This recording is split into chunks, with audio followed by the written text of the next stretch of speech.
Nous recevons maintenant Christelle Leroy. Christelle Leroy, tu es directrice RSE du groupe TF1. Pour TF1, c'est en tout cas la responsabilité sociétale de l'entreprise. Et pour le cas de TF1, elle s'appuie sur 3 piliers que sont la solidarité, l'inclusion et le développement durable. Donc alors une société, donc ce sont tes mots, hein, plus inclusive, plus solidaire, plus durable. Concrètement, qu'est-ce que ça veut dire? Alors déjà, plus inclusive, c'est quoi? Ça se traduit par quoi? Ça se traduit par toutes nos actions en faveur de la représentation des femmes, des personnes handicapées, de l'ensemble des communautés. Et en fait, ça prend appui à la fois sur ce qui se passe dans l'entreprise et sur nos antennes. C'est-à-dire qu'on va voir plus de femmes dans les postes de direction de TF1. Il y en a déjà, hein, mais encore plus. Oui, c'est un axe fort. Et en plus, on va voir plus de femmes à l'écran avec des rôles de plus en plus importants. Exactement. En fait, il y a des actions qui sont faites pour la féminisation de toutes nos instances dirigeantes, mais il y a aussi des efforts qui sont faits pour que des femmes soient davantage présentes sur nos antennes, que ce soit à l'info, dans nos fictions, tout type de programme.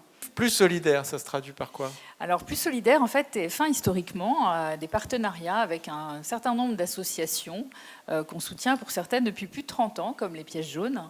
En 2019, ça s'est traduit par 150 associations qui ont été aidées, à qui on a offert plus de 40 millions d'espaces gracieux sur nos antennes, à travers des spots notamment. Oui, c'est-à-dire qu'ils peuvent faire de la pub sur TF1 gratuitement. Exactement, mais aussi 4 millions d'euros de dons à des associations, des fondations, sachant que voilà, il n'y a pas que des spots d'appel aux dons, c'est aussi l'occasion, au sein des programmes, souvent on met aussi à disposition nos journalistes et animateurs pour promouvoir l'action et les missions 140 des associations, ça fait beaucoup. 150, 150, c'est beaucoup. Il y a les Restos du Cœur. Exactement.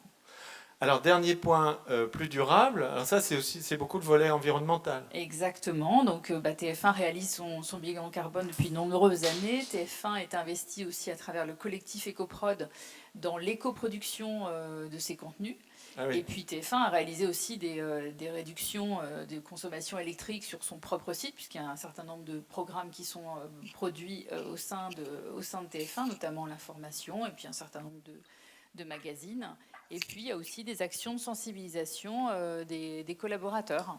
D'accord. Alors, éco-production, ça veut dire qu'on fait des tournages en ayant une empreinte environnementale très réduite, le plus réduite possible sur tous les postes, transport, alimentation, traiteurs, etc. Ça passe par de la pédagogie pour des productions plus vertueuses. Et puis, alors, les programmes. Alors, quand est-ce que vous remplacez The Voice, qui est donc un concours du meilleur chanteur, par une nouvelle émission de télé-réalité qui serait...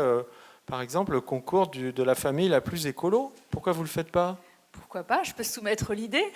Mon rôle, en fait, en tant que directrice RSE, c'est d'impulser des choses, en fait, donner à voir ce qui se passe à l'extérieur. Donc l'année prochaine, il y aura... Je ne suis pas décisionnaire, mais je peux soumettre l'idée.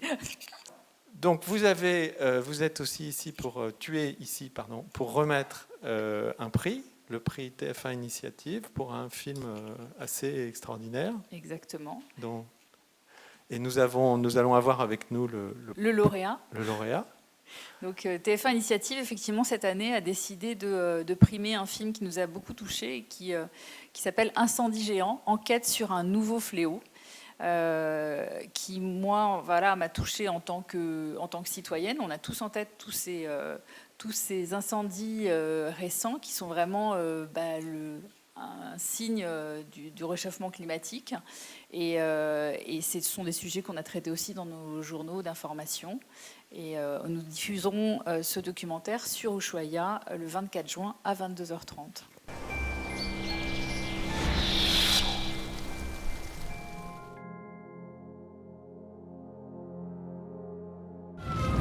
Father, please help us. Ils sont inquiétants, ils sont monstrueux, ils échappent à tout contrôle humain. Ce sont les méga-feux. C'est des mégawatts de puissance. C'est une centrale nucléaire qui se déplace toute seule. Ces avions coûtent cher et n'ont aucune efficacité contre ces feux-là. Nous sommes dans un conflit frontal avec la nature. Mais pourquoi a-t-elle lâché cette machine infernale à l'assaut de nos forêts et de nos maisons?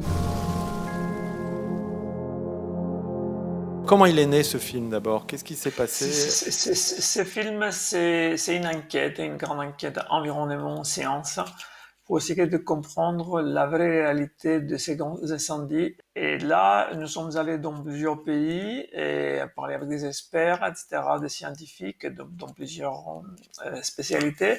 Et on a compris en fait que dans chaque région du monde, il y a des causes bien spéciales, que le chauffement climatique le complique encore, mais c'est pas le chauffement climatique, c'est la cause principale. Il y a des fautes de gestion, des grandes fautes de gestion et d'appréciation que depuis 40-50 ans nous ont emmenés à la situation d'aujourd'hui.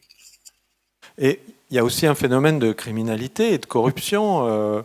On en a beaucoup parlé, ne serait-ce que pour la Grèce. On a dit qu'il y avait des intérêts en jeu, que les gens avaient intérêt à brûler des terrains, des collines, des montagnes.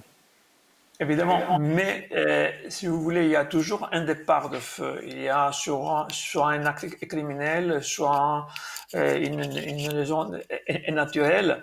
Mais est-ce que ça va devenir un méga feu? Vous dites c'est un problème technique de gestion de bêtises, de mauvaise gestion. C'est une grande bêtise. Tous ces grands incendies, etc., c'est un problème de gestion de l'environnement. Et ça c'est lié au fait que le service public du feu ne fait plus son travail et qu'il n'y a pas de gestion raisonnée pour l'intérêt général, c'est ça? On l'explique bien dans le film parce que les pompiers sont les combattants du feu. Ils arrivent quand le feu est déjà là. Mais si par exemple on est dans un environnement qui n'a pas été soigné, qui a eu une mauvaise politique, où vous avez tous les autres paramètres comme la sécheresse, ou par exemple de départ de feu à cause des températures comme vous avez en Australie, etc., c'est normal. Il y a des paramètres régionaux qui facilitent et que dans un certain moment, vous allez voir beaucoup de départs de feu. Le problème, c'est est-ce que ces départs de feu vont devenir des gigafeux que personne ne pourra arrêter, comme vous avez en Californie, etc. Et là, c'est toute la nouvelle science du feu qu'on explique dans le film, l'écologie du feu, qui explique désormais que ce n'est pas juste avec les avions ou avec les camions-citernes, etc., qu'on va combattre le feu. Il faut vivre avec le feu aussi, apprendre à vivre avec le feu et maîtriser le feu, mais surtout à apprendre à gérer l'environnement d'une autre façon qu'on a fait comme aujourd'hui. Bravo Nicolas. Bravo et Nicolas. Je suis très heureux aussi du partenariat qu'on a avec Ushuaïa, qui nous a toujours soutenus dans le projet qu'on a fait. Et je tiens encore à les remercier parce que même dans le nouveau projet qu'on est en train de commencer, ils seront encore une fois avec nous.